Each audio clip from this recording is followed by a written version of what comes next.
Hello and welcome to the IAS academy. आज है तारीख 16 नवंबर और शुरू करते हैं प्रीलिम्स स्पेसिफिक करंट अफेयर का न्यूज डिस्कशन।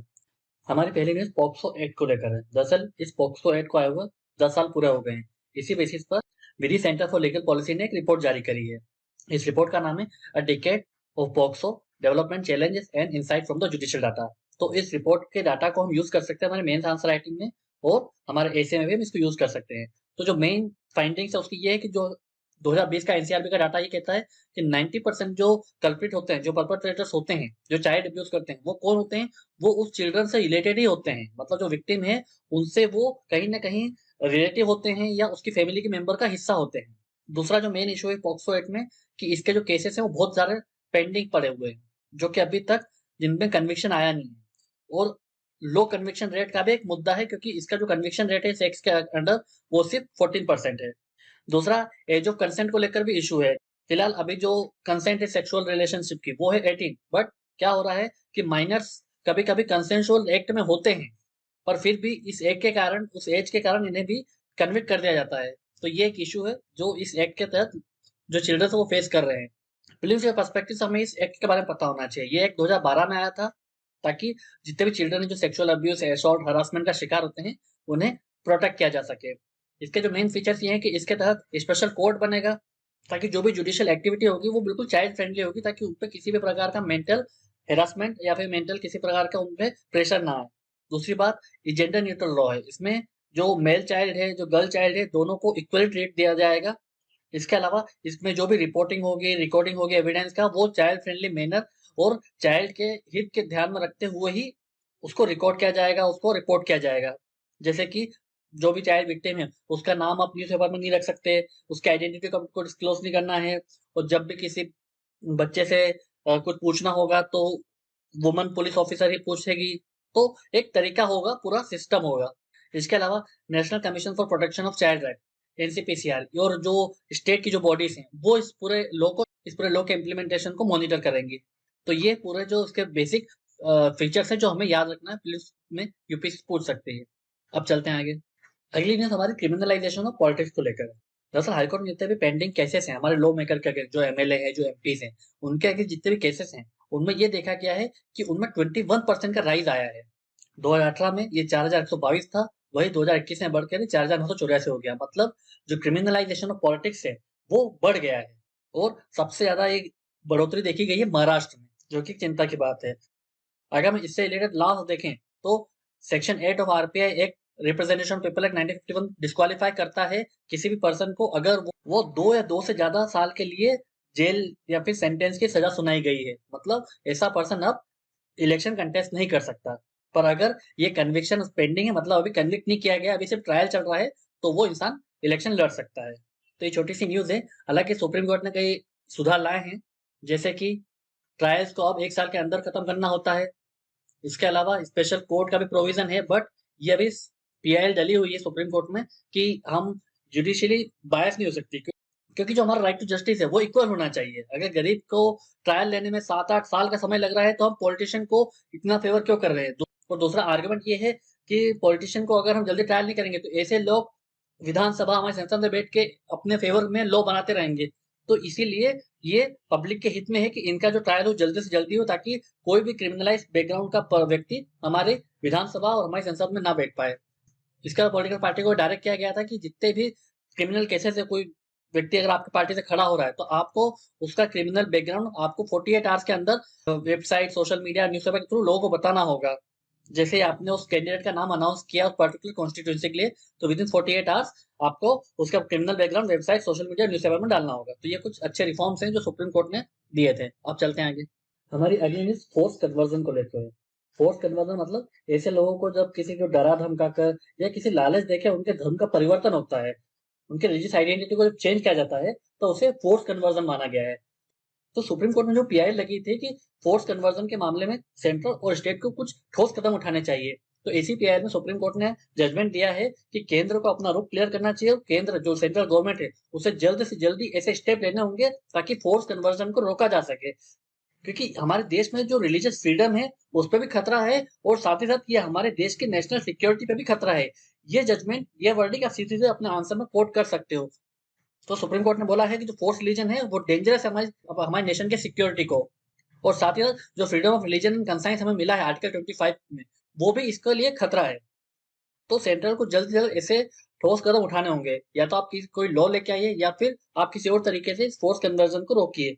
सेंट्रल ने कोशिश करी थी लॉ लाने के लिए 1954 में, बट जब अपोजिशन देखने के बाद में ये लॉ पास नहीं हो पाया था पार्लियामेंट से। बट कई स्टेट्स ने ऐसे लॉ पास किए हैं, जैसे राजस्थान हो गया, मध्य प्रदेश हो गया, गुजरात हो गया, हिमाचल प्रदेश का, उड़ीसा में है, छत्तीसगढ़ में है, तमिलनाडु में है।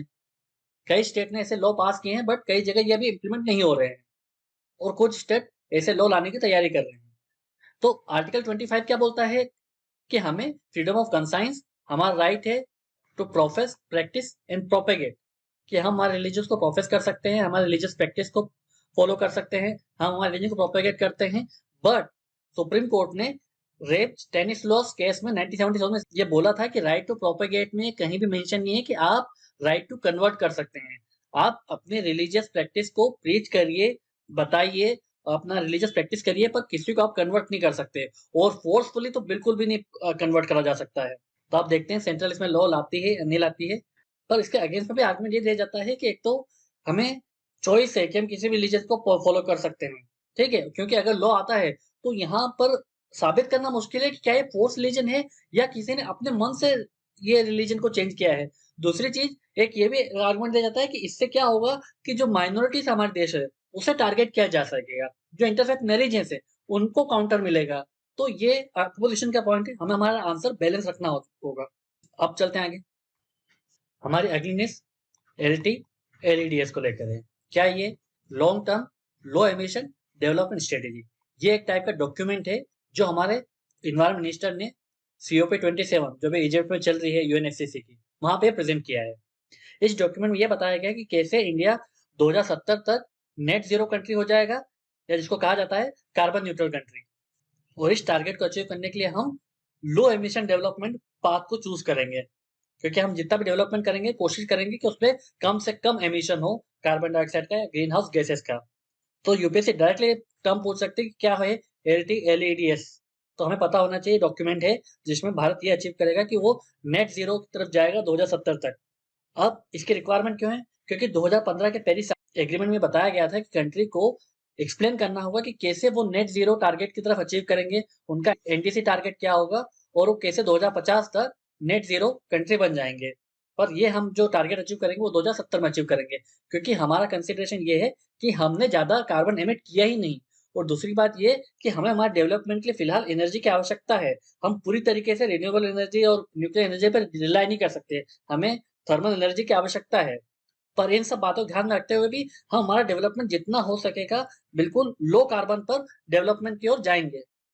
तो इसके लिए हम कहाँ फोकस करेंगे? एक तो न्यूक्लियर पावर का आउटपुट बढ़ाएंगे, ग्रीन हाइड्रोजन को हम अडॉप्ट कर रहे हैं, इलेक्ट्रिकल व्हीकल्स को हम ज्यादा सपोर्ट कर रहे हैं, हम एथेनॉल ब्लेंडिंग की ओर जा रहे हैं, नेशनल हाइड्रोजन मिशन हमने लॉन्च किया है, इलेक्ट्रिफिकेशन बढ़ा है हमारे देश में, रिसाइकलिंग की ओर ध्यान दिया जा रहा है ताकि एमिशन को जितना हो सके रिड्यूस किया जा सकेगा। तो इस टर्म के बारे में हमें पता होना चाहिए, यूपीएससी डायरेक्टली इस टर्म को पूछ सकती है। अब चलते हैं आगे। अगली छोटी सी न्यूज है कि जो तमिलनाडु सरकार ने Kaveri south wild life sanctuary को wild life sanctuary protection act 1973 through के तहत नोटिफाई कर दिया है। इसका मतलब अब तमिलनाडु में 17वीं सेंचुरी बनी है वाइल्ड लाइफ सेंचुरी, जो कि Kaveri south wild life century होगी। ये इसलिए भी इंपॉर्टेंट है क्योंकि ये एलिफेंट के कंजर्वेशन के लिए इंपॉर्टेंट है, क्योंकि जो एलिफेंट का एक बड़ा कॉरिडोर इस वाइल्ड लाइफ सेंचुरी से गुजरता है। तो छोटी सी न्यूज है, यूपी से पूछ सकती है। अब चलते हैं आगे। हमारी अगली न्यूज सी विजिल 22 को लेकर है। तो अभी न्यूज में इसलिए क्योंकि इसका जो थर्ड एडिशन होगा इस एक्सरसाइज का वो शुरू होने जा रहा है आज से, तो इसलिए न्यूज में है। सिविजिल एक्सरसाइज क्या है? ये जो सिविजिल एक्सरसाइज है ये 2018 में शुरू होती है। इंडियन नेवी कराती है कोस्टल गार्ड के साथ मिलकर, और स्टेट की एजेंसी जितनी भी मिनिस्ट्री इन्वॉल्व होती है कोस्टल सिक्योरिटी में, उन सब के साथ मिलकर ये एक्सरसाइज कंडक्ट कराती है। इसमें पूरा जो कोस्टल एरिया है हमारे इंडिया का 7,516 किलोमीटर का, वहां पर ये एक्सरसाइज की जाती है। और साथ ही साथ हमारा जो भारत का एक्सक्लूसिव इकोनॉमिक जोन है इसे कवर वहां तक इसे कवर किया जाता है, ताकि हम ये देख सके कि हमारा जो कोस्टल सिक्योरिटी का जो सिस्टम है, जो पूरा एनवायरमेंट है वो कैसा है, क्या इसमें कमी है और क्या इसमें और इम्प्रूवमेंट की आवश्यकता है।